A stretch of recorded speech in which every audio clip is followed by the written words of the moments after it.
Hi friends, welcome to Milmala world. இன்றைக்கி நம்ம சாஃப்டான சப்பாத்தியும் ஆச்சிக்கிழங்கும் எப்படி பண்ணலான்னு பார்க்கலாம். அதுக்கு ஒரு மிக்சிங் பவுலில் 2 கப் கோதுமை மாவு எடுத்துக்கோங்க. அதுக்கப்புறம் உங்களுக்கு தேவையான உப்பு போட்டுட்டு நல்லா மிக்ஸ் பண்ணிக்கோங்க. நான் வந்து 1/2 டேபிள் ஸ்பூன் உப்பு போடுறேன். அப்புறம் 2 டேபிள் ஸ்பூன் குக்கிங் ஆயில் ஊற்றி ஃபஸ்ட்டு நல்லா கையால் கலந்து விட்டுக்கோங்க.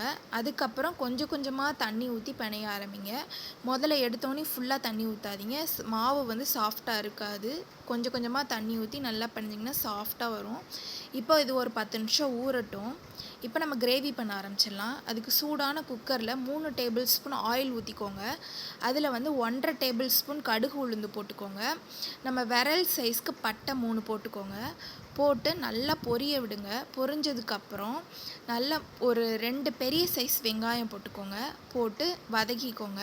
இந்த கிரேவிக்கு வந்து வெங்காயம் தக்காளி ரொம்ப வதங்கவே கூடாது.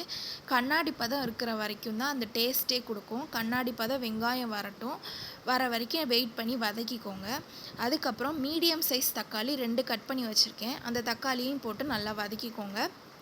இப்போவே நம்ம உப்பெல்லாம் ஆட் பண்ணிடலாம். இது கூடயேவும் நான் வந்து 1/2 டேபிள் ஸ்பூன் உப்பு ஆட் பண்ணுறேன். உங்களுக்கு தேவையான அளவு எவ்வளோ தேவையோ அதுக்கு தகுந்த மாதிரி உப்பு ஆட் பண்ணிக்கோங்க. உப்பு போட்டதுக்கப்புறம் நல்லா மிக்ஸ் பண்ணிக்கோங்க. மிக்ஸ் பண்ணதுக்கப்புறம் நீங்கள் வந்து கருவேப்பிலை போட்டுக்கோங்க. ஒரு 2 கொத்து கருவேப்பிலை போட்டுக்கோங்க. கருவேப்பிலையை வந்து ஃபஸ்ட்டே போட்டுறாதீங்க, டேஸ்ட் வேறு மாதிரி ஆயிரும். அப்புறம் ஒரு 6-7 பச்சை மிளகா போட்டுக்கோங்க. இந்த கிரேவிக்கு வந்து பச்சை மிளகா மட்டும்தான் நம்ம உரப்புக்கு போட போகிறோம். அதனால் காரத்துக்கு தகுந்த மாதிரி நீங்கள் போட்டுக்கோங்க. பச்சை மிளகாவையும் ஃபஸ்ட்டே போடக்கூடாது. கருவேப்பிலை போட்டதுக்கப்புறம் பச்சை மிளகா போட்டுக்கோங்க. போட்டுட்டு நல்லா லைட்டாக வதக்கி விட்டுக்கோங்க. ரொம்ப வந்து வதங்கக்கூடாது இந்த கிரேவிக்கு. இப்போ நல்லா மிக்ஸ் பண்ணிக்கோங்க. மிக்ஸ் பண்ணி அந்த காரம் எல்லாமே அந்த இதில் இறங்குற மாதிரி. அதுக்கப்புறம் ஒரு 3 உருளைக்கிழங்கு நான் எடுத்திருக்கேன். அதை நல்லா தோல் சீவிட்டு கொஞ்சம் மீடியம் சைஸ் க்யூபாக கட் பண்ணி போட்டுக்கோங்க. போட்டுட்டு அதையும் நல்லா எல்லாத்துக்கூடயும் சேர்த்து மிக்ஸ் பண்ணிக்கோங்க. ஒரு 2 to 3 மினிட்ஸ் வந்து நல்லா சிம்மில் வச்சு லைட்டாக இருக்கட்டும். அதுக்கப்புறம் ஒரு 1/2 டீஸ்பூன் மஞ்சப்பொடி போட்டுக்கோங்க. மஞ்சப்பொடி போட்டு அந்த மஞ்சப்பொடி எல்லா சைட்லேயும் நல்லா மிக்ஸ் ஆகிற மாதிரி வதக்கிக்கோங்க. வதக்குனதுக்கப்புறம் அதுலேயும் ஒரு 2 to 3 செகண்ட்ஸ் வந்து அந்த இதிலே இருக்கட்டும். இந்த கிரேவி எங்கள் வீட்டோட ட்ரெடிஷ்னல் கிரேவின்னே சொல்லலாம். ஏன்னா இது வந்து எங்கள் வீட்டில் பாரம்பரியமாக செய்யக்கூடிய ஒரு கிரேவி தான். சரி, இப்போது ஓரளவுக்கு வதங்கிருச்சு. நெக்ஸ்ட்டு வந்து நம்ம ஒரு பேஸ்ட் ரெடி பண்ணணும். அதுக்கு ஒரு மிக்சியில் 2 டீஸ்பூன் சோம்பு, 10லேருந்து 15 தேங்காய் பல், அதுக்கப்புறம் 2 டீஸ்பூன் வந்து கசகசா போட்டு நல்லா ஃபைன் பேஸ்ட்டை அரைச்சிக்கோங்க. அரைச்சிட்டு இப்போ அந்த கிரேவியோடு போட்டு நல்லா மிக்ஸ் பண்ணிக்கோங்க. எல்லாமே கலந்து அப்படியே கிரேவியாக வர மாதிரி நல்லா மிக்ஸ் பண்ணிக்கோங்க. மிக்ஸ் பண்ணி ஒரு 2 மினிட்ஸ் ஆர் 3 மினிட்ஸ் அப்படியே வெயிட் பண்ணுங்கள். வெயிட் பண்ணிவிட்டு நல்லா மறுபடியும் மிக்ஸ் பண்ணுங்கள். ஏன்னா அது எல்லாமே ஜாயிண்ட் ஆகி நல்லா குக் ஆகணும். அதுதான். நல்லா மிக்ஸ் பண்ணிக்கோங்க. மிக்ஸ் பண்ணதுக்கப்புறம் இப்போ மிக்ஸி ஜாரை கழுவி 1 கப் தண்ணியும் ப்ளெயின் வாட்டர் 1 கப்பும் ஊற்றி 2 கப் தண்ணி மொத்தம் ஊற்றி நல்லா அந்த கிழங்கு எல்லாமே நல்லா மூழ்கிற அளவுக்கு தண்ணி ஊற்றி நல்லா மறுபடியும் ஃபுல்லாக மிக்ஸ் பண்ணி விட்டுட்டு குக்கரை மூடி வச்சுருங்க. குக்கரை மூடி வச்சுட்டு ஒரு 4லேருந்து 5 விசில் வரட்டும். 4லேருந்து 5 விசில் வந்ததுக்கப்புறம் நம்ம எடுத்து ஓப்பன் பண்ணி கிரேவி எப்படி இருக்குன்னு பார்க்கலாம். ஆனால் இது ரொம்ப ரொம்ப டேஸ்டியான கிரேவிங்க.